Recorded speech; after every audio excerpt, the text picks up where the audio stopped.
Good afternoon my dear friends, आप सभी का स्वागत है आपके अपने एजुकेशन कैप्सूल पे।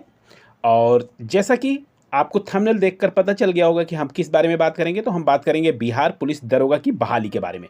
देखिए, हमने आपको शुरू में ही, हम पिछले वीडियो से ही आपको लगातार ये बताते आ रहे हैं कि विधानसभा चुनाव के पहले आपके पास बहुत ही बेहतरीन मौका है और वैकेंसियां जो हैं अब आनी शुरू हो गई हैं और ये कंटिन्यूस आती ही रहेंगी।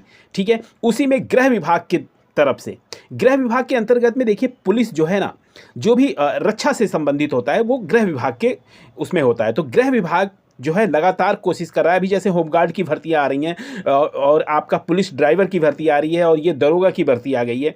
ठीक है, तो ये कंटिन्यूटी बरकरार रहेगी और भर्तियों का आने का क्रम इसी तरह बदस्तूर जारी रहेगा।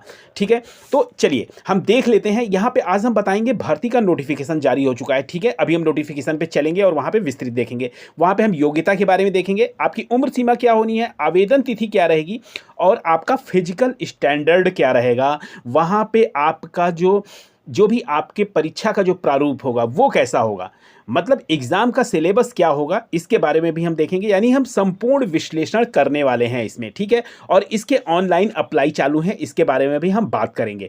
तो चलिए हम चलते हैं, नोटिफिकेशन देख लेते हैं, जो भी ऑफिशियल नोटिफिकेशन जारी हुआ है। चलिए, तो हम आ गए हैं बिहार दरोगा के ऑफिशियल नोटिफिकेशन पे। यहाँ पे देखिए, मद्य निषेध उत्पाद एवं निबंधन विभाग की तरफ से ये जारी हुआ है और पद क्या है, अवर निरीक्षक मद्य निषेध।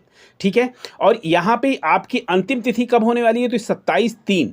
ठीक है ना, यानी 27 मार्च आपकी लास्ट डेट होने वाली है। ठीक है, और यहाँ पे हम बात करेंगे कि आपका जो है ये परीक्षा जो है आयोजित की जा रही है। यहाँ पे देखिए, विज्ञापन संख्या 125 है और 27/2/23 से क्या है, ऑनलाइन आवेदन आपके प्रारंभ हो गए हैं। ठीक है, यहाँ पे कह रहे हैं कि एक अभ्यर्थी द्वारा एक ही ऑनलाइन पत्र भरा जा सकता है, यानी फॉर्म भरा जा सकता है। ठीक है, अब आइए यहाँ पर हम आगे देखते हैं। यहाँ पे कह रहे हैं आवेदन के लिए पात्रता आपके पास क्या होनी चाहिए।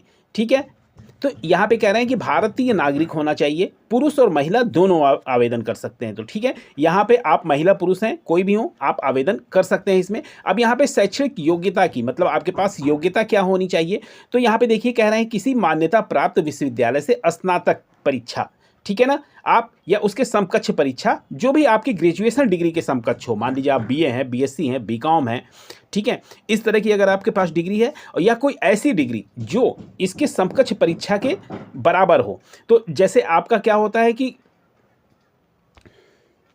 उसके समकक्ष परीक्षा के बराबर हो। ठीक है, अब उम्र सीमा की कह रहे हैं गणना कब से की जाएगी, तो ये उम्र सीमा की जो गणना की जाएगी 1 अगस्त 2024 से की जाएगी। ठीक है, तो यानी आज से 6 महीने पहले, 7 महीने पीछे जाके तब वहाँ से गणना होगी। तो इसमें जो है आपको मतलब बेनिफिट ही है, क्योंकि अगर आप ओवर एज हो रहे हैं तो वहाँ से आपको 6-7 महीने पीछे से ये काउंट कर रहे हैं। ठीक है, अब यहाँ पे क्या कह रहे हैं कि अभ्यर्थी की उम्र जो है दिनांक कब से की जाएगी, मैट्रिक या समकक्ष का जो प्रमाण पत्र होगा ना, उसी से तो आपका उम्र की गणना की जाती है। तो उसी पे कह रहे हैं कि आरक्षित कोटा के पुरुषों के लिए न्यूनतम जो रखा गया है 20 वर्ष है। ठीक है, न्यूनतम देखिए सभी के में 20 ही वर्ष होगा। ठीक है, महिलाओं के लिए भी 20 है, लेकिन अधिकतम में यहाँ पे थोड़ी सी कहानी बदल जाएगी। यहाँ पे देखिए, सामान्य के लिए 37 वर्ष है अधिकतम, लेकिन वहीं पर महिलाओं के लिए अधिकतम जो है वो 40 वर्ष है। ठीक है, तो महिलाओं को जो है 3 साल का रिलैक्सेशन मिल रहा है, तो महिलाओं के लिए एक बेहतर अपॉर्चुनिटी है। और यहाँ पे अगर पिछड़ा वर्ग और अत्यंत पिछड़ा वर्ग है तो उन्हें 3 साल का जो मिलती है छूट वो मिल जाएगी, यानी 37 में 3 आप जोड़ देंगे तो 40 वर्ष हो जाएगा। और वहीं पे अगर अनुसूचित जाति या अनुसूचित जनजाति यानी SC ST के लिए वहाँ पे 5 साल का मिलता है, यानी 37 में अगर आप 5 जोड़ देते हैं तो आपका 42 वर्ष जो है आपको छूट मिलेगी। ठीक है, ये तो ये हो गया। अब आगे हम बढ़ते हैं, कह रहे हैं कि आपकी जो अतिरिक्त पदों में नियुक्ति, अच्छा भूतपूर्व सैनिकों को ये 3 वर्ष का भी दे रहे हैं छूट। ठीक है, अब देखते हैं हम कि आपकी शारीरिक मापदंड क्या होना चाहिए। मेन तो कहानी वहीं से शुरू होती है। ठीक है, अब यहाँ पे क्या कह रहे हैं कि आरक्षित यानी सामान्य पुरुषों के लिए 165, ठीक है, 165 सेंटीमीटर, तो ठीक है ना। जहाँ तक कि पुलिस में 170 मांगते हैं, यहाँ 165 मांग रहे हैं, तो काफ़ी बेहतर है ये सामान्य वर्ग के लिए और पिछड़े वर्ग पुरुष के लिए बहुत ही बेहतर है। ठीक है, यहाँ पे अगर आपकी हाइट कम है और जिस हिसाब से आप पुलिस में नहीं हो पाए हैं, तो यहाँ पे आपको दरोगा बनने का एक अवसर दिया गया है, हाइट कम होने पे भी, तो 165 है आपका। ठीक है, हाँ, पिछड़ा वर्ग, अत्यंत पिछड़ा वर्ग के पुरुषों के लिए न्यूनतम 160 है। अनुसूचित जाति और अनुसूचित जनजाति के लिए 160 है। क्या हाइट रखी गई है इसमें, तो आप इसमें बेहतर कर सकते हैं। और देखिए सभी वर्गों की महिलाओं के लिए न्यूनतम ऊंचाई 155 है। ठीक है, तो यहाँ पे मुझे लग रहा है आपको हाइट को लेके कोई भी कंक्लूजन या कोई भी शंका नहीं होनी चाहिए। ठीक है, तो हाइट बहुत ही सही है यहाँ पर। अब यहाँ पे देख लेते हैं कि आपका चेस्ट जो है यानी सीना जो है वो फुलाव में कितना होता है। सीना पुरुषों के लिए अगर करते हैं तो मतलब सामान्य अगर है तो उनका 81% होना ही चाहिए न्यूनतम। ठीक है, और फुलाकर 86, वही है मानक कि 5 सेंटीमीटर आपको सीना जो है फूलना चाहिए। ठीक है, यहाँ पे देखिए कह रहे हैं ना सीने में कम से कम 5 सेंटीमीटर का अंतर होना चाहिए। अनुसूचित जाति या जनजाति के लिए, अनुसूचित जनजाति के लिए शायद 2 सेंटीमीटर का इन्होंने रिलैक्सेशन दिया है। देखिए यहाँ 81 सेंटीमीटर है लेकिन यहाँ पे 79 है, लेकिन फुलाव में 5 सेंटीमीटर यहाँ भी रहेगा। 5 सेंटीमीटर का अंतर होना अनिवार्य है। ठीक है, महिलाओं के सीना की मापी नहीं होगी। चलिए, महिलाओं के लिए एक बहुत ही अच्छा बेनिफिट है कि यहाँ उनकी सीना की मापी नहीं होगी।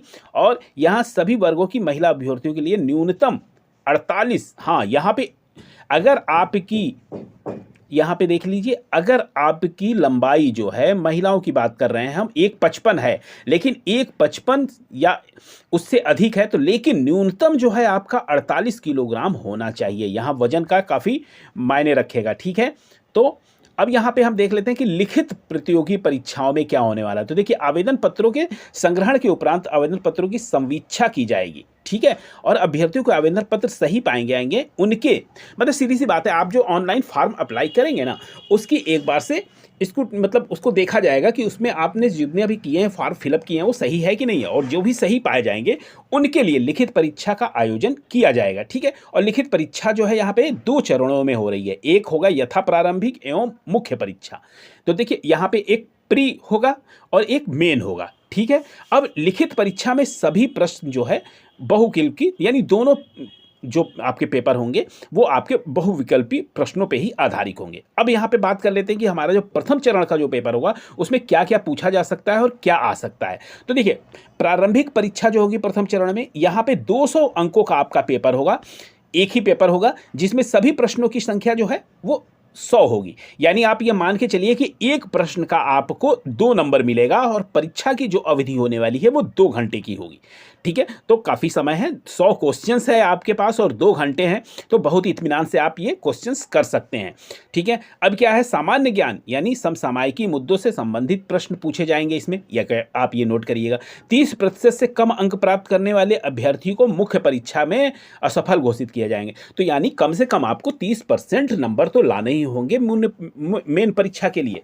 ठीक है, तो ये बहुत ही आसान है क्योंकि देखिए 100 क्वेश्चन है आपके, 2 घंटों का समय है, और जो इसका जो दिया गया है छात्र क्या है, समसामयिक मुद्दों से संबंधित प्रश्न पूछे जाएंगे। तो आपको समसामयिकी से सारी चीज़ें आपको देखना पड़ेगा, और मुझे लगता है जो पहले से तैयारी कर रहे हैं उनके लिए तो बहुत ही बेहतर मौका है ये।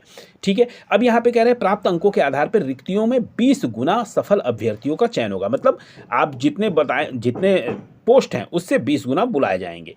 ठीक है, फिर क्या कह रहे हैं, मेधा अनुसार मतलब उनकी मेरिट बनाई जाएगी और आरक्षण कोटिवार किया जाएगा। मुख्य लिखित परीक्षा है तो अर्हता प्राप्त अभ्यर्थियों को पर्याप्त संख्या में अनुपलब्धता की इस दशा में अनुपात उपयुक्त रूप से किया जाएगा। ठीक है, अब आगे हम देख लेते हैं द्वितीय चरण की परीक्षा में क्या होने वाला। तो देखिए द्वितीय चरण की परीक्षा जो है वो मुख्य परीक्षा होगी, यहीं पे सारा कुछ आपका फाइनल होगा। प्रारंभिक परीक्षा में सफल अभ्यर्थियों को मुख्य परीक्षा सम्मिलित होने के लिए अवसर प्रदान किया जाएगा। मुख्य परीक्षा में 2 पत्र होंगे। अब देखिए यहाँ पे 2 पत्र होंगे, वहां पे कौन सा था, केवल एक ही पेपर हो रहा था और उसमें भी समसामयिकी से ही संबंधित क्वेश्चन आ रहे थे, लेकिन यहाँ पे क्या है, आपका 200 अंकों का होगा ये पेपर। ठीक है, अब आप ये समझ लीजिए प्रश्न पत्र 200 अंक का होगा। सामान्य हिंदी का 2 घंटे का होगा जिसमें 100 प्रश्न होंगे और न्यूनतम अहरांक 30% अंक इसमें भी प्राप्त करना अनिवार्य होगा। सामान्य हिंदी के पत्र का प्राप्तांक मेधा निर्धारण में नहीं जोड़ा जाएगा। अब देखिए ये सामान्य हिंदी का प्रश्न होगा 200 अंकों का। ठीक है, 200 अंकों का होगा, लेकिन इसमें प्रश्न आपके 100 ही आएंगे। ठीक है, अब आपने हिंदी, अगर सामान्य हिंदी अच्छे से अध्ययन कर लिया है, ठीक है, तो आपके लिए कोई बहुत बड़ी चीज़ नहीं है, और 2 घंटे का समय है, 100 क्वेश्चंस करना है आपको। ठीक है, और इसके आपको ये भी नहीं है कि आपको इसमें टॉपर निकालना है, 30% से ऊपर ही तो अंक लेके आने हैं आपको, क्योंकि आपको पासिंग करना है। इसमें मेधा निर्धारण यानी मेरिट सूची में इस नंबर को नहीं जोड़ा जाएगा, तो ये आप याद रखिएगा। और सामान्य हिंदी आप आराम से तैयार कर सकते हैं इसमें मेन परीक्षा में। अब देखिए द्वितीय जो होगा, सेकेंड जो पेपर होगा मुख्य परीक्षा का, वो बहुत ही अहम होने वाला है। अब यहाँ पे आप देखिए सामान्य विज्ञान, सामान्य अध्ययन, नागरिक शास्त्र, भारतीय इतिहास, भारतीय भूगोल, गणित, मानसिक योग्यता जांच से संबंधित द्वितीय प्रश्न जो है पत्र जो है वो होगा। यानी इसमें सब कुछ इंक्लूड होगा, आप समझ गए ना। इसमें आपका सामान्य विज्ञान भी टेस्ट किया जाएगा, सामान्य अध्ययन भी, नागरिक शास्त्र भी, भारतीय इतिहास भी, भारतीय भूगोल, गणित और मानसिक योग्यता के पेपर होंगे। ठीक है, यहाँ पे थोड़ा सा आपको मेहनत करनी पड़ेगी। अब ये भी पेपर आपका क्या है, 200 ही पूर्णांक हो गए इसके, यानी हर एक क्वेश्चंस के आपको 2 नंबर मिलेंगे। तो और यहाँ पे कुल संख्या भी 100 रखी गई है और परीक्षा की अवधि भी 2 घंटे, यानी 100 नंबर के पेपर होंगे। 100 नंबर के नहीं, हम 200 नंबर के पेपर होंगे, लेकिन 100 प्रश्न होंगे। ठीक है, अब ये कह रहे हैं कि दोनों चरणों की परीक्षा में प्रत्येक गलत उत्तर के लिए 0.2 काटा जाएगा, अंक काटा जाएगा। ठीक है, उत्तर पुस्तिका 2 प्रतियों में होगी, जिसकी 1 प्रति आयोग के पास रखी जाएगी, एक ये आपके पास। यानी है आपका निगेटिव मार्किंग है, लेकिन बहुत कम है। ठीक है, तो इसमें लेकिन यह है कि गलतियां नहीं करनी है आपको। अब यहाँ पे आगे कह रहे हैं कि मुख्य परीक्षा के आधार पर रिक्तियों की संख्या 6 गुना अभ्यर्थियों का चयन कोटि अनुसार किया जाएगा, उनको बुलाया जाएगा 6 गुना जितनी भी रिक्तियां हैं इसमें मेन में कह रहे हैं। और शारीरिक दक्षता परीक्षा हेतु अर्हता प्राप्त अभ्यर्थियों को पर्याप्त संख्या में अनुपलब्धता की उसमें उक्त अनुपात उपयुक्त रूप से कम, मतलब अगर उस तरह से कैंडिडेट नहीं मिलते हैं तो फिर इस मेरिट को और आगे बढ़ाया जाएगा।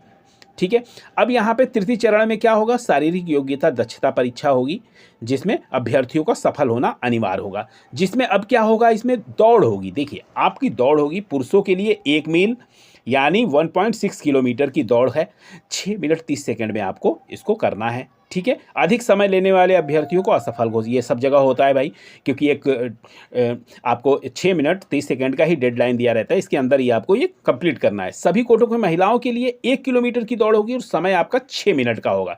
इसमें भी वही कंडीशन है कि जो भी अधिक लेगा वो असफल है, यानी उस टाइमलाइन के अंदर आपको आना है। ऊंची कूद देखिए सभी कोटि पुरुषों के लिए न्यूनतम जो है वो 4 फीट, मतलब ऊंची कूद ऊंचाई जो है वो 4 फीट आपको फांदनी होगी। ठीक है, ये आप अभी से तैयारी कर सकते हैं कि 4 फीट आप कूद ले रहे हैं कि नहीं।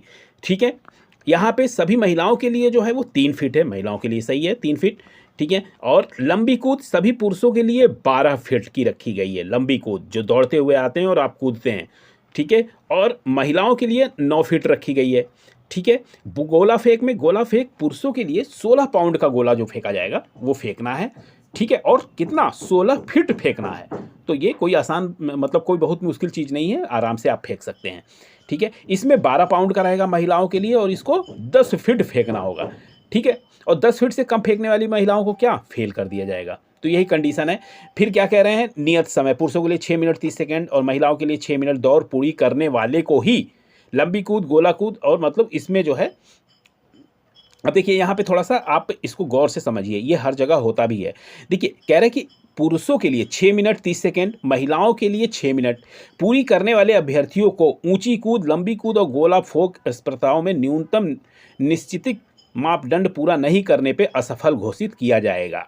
ठीक है, यानी आपने अगर ये दौड़ कर ली है और इसमें से अगर आप मानक नहीं पूरा कर पाते हैं तो आपको फेल कर दिया जाएगा, तो इसलिए इन सभी में आपको फेंकना पड़ेगा। हाँ, अब देखिए सभी स्पर्धाओं में अलग अलग सफल होना होगा।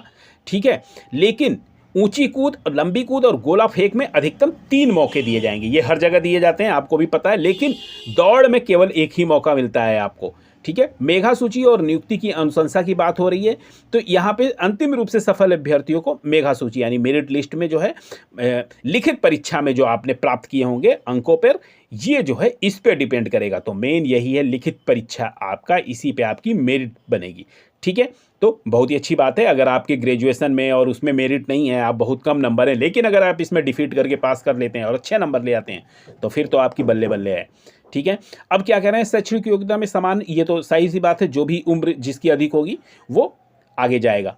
ठीक है, मुख्य परीक्षा के तैयार की जाने वाली अंतिम मेधा सूची अनुसूचित जात और न्यूनतम आहार का 32% ये आरक्षण की बात हो रही है तो ये इतना रहेगा, ठीक है। अंतिम रूप से चयनित को पुलिस अवर सेवा आयोग द्वारा नियुक्ति प्राधिकार में नियुक्ति हेतु भेजा जाएगा, ठीक है। अब पदों की बात कर लेते हैं। तो यहाँ देखिए पदों की बात, अनारक्षित के 12 हैं, अनुसूचित जाति के 4 हैं, अनुसूचित जनजाति के नहीं है कोई पोस्ट, अल्प पिछड़ा वर्ग के 5 हैं, पिछड़ा वर्ग के 3 हैं और पिछड़े वर्ग की महिला के लिए 1 है, आर्थिक रूप से कमजोर के लिए 3 है। 28 पोस्ट हैं। तो पोस्ट मत देखिए, लेकिन यहाँ पे पोस्ट है तो बहुत लोग इसमें फार्म नहीं डालेंगे, लेकिन आपके लिए एक अच्छा अवसर है, आप इस फार्म को जरूर डालिए। क्यों? क्योंकि यहाँ पे आपके जो भी आपका शैक्षिक योग्यता है उसकी मेरिट से नहीं होगा, यहाँ पे आप जो एग्ज़ाम देंगे उसकी मेरिट जो बनेगी, ठीक है। चलिए अब देखिए यहाँ पे महिलाओं के लिए प्रावधान दिया हुआ है, इसमें आप पढ़ लीजिएगा, ठीक है। जो मुख्य है हम आपको बताते चल रहे हैं, ठीक है। अब नियुक्ति की प्राधिकार, ये नियुक्ति कहाँ होगी? चिकित्सीय जांच होगी। ये देखिए आपका फिजिकल के बाद जब आपको ज्वाइनिंग लेटर मिलेगा उसके बाद आप उसके पहले चिकित्सीय जांच होती है, ठीक है। ऑनलाइन आवेदन प्रक्रिया होगी और ये आप कहाँ जाके कर सकते हैं? http://bpssc bihargovernment.in पे जाके आप यहाँ पर इसको ऑनलाइन आवेदन करते हो। ऑनलाइन आवेदन कब से होगा? आज है 25 तारीख, ठीक है, लेकिन कल परसों से आप इसको ऑनलाइन आवेदन कर सकते हैं। अब यहाँ पे थोड़ा सा हम जान लेते हैं कि आपकी फीस कितनी लगने वाली है। जैसा कि हमने आपको बताया था कि हम आवेदन शुल्क के बारे में भी हम आपसे बताएंगे। तो यहाँ पे देखिए आपका 700 रुपये जो है ये फीस लग रही है। किसकी?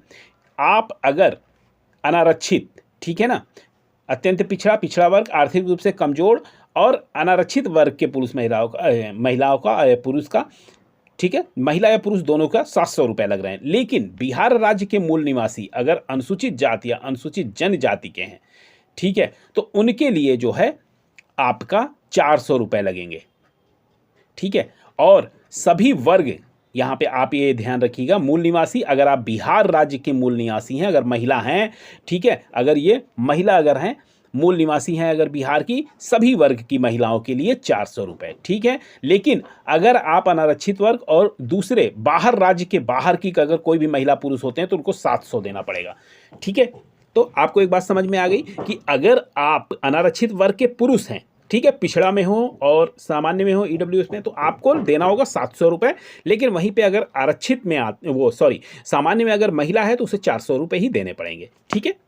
चलिए आगे देख लेते हैं हम। यहाँ से bpssc.bihar.government.in पे जाकर आप इसको ऑनलाइन आवेदन कर सकते हैं। याद रखिएगा परसों से ऑनलाइन आवेदन स्टार्ट है और फार्म अगर आप ग्रेजुएशन है पास हैं तो आप इस फार्म को जरूर फिलअप कीजिए, ठीक है। मिलते हैं आपसे ऐसे ही वैल्यूबल वीडियो के साथ, तब तक के लिए आपका धन्यवाद।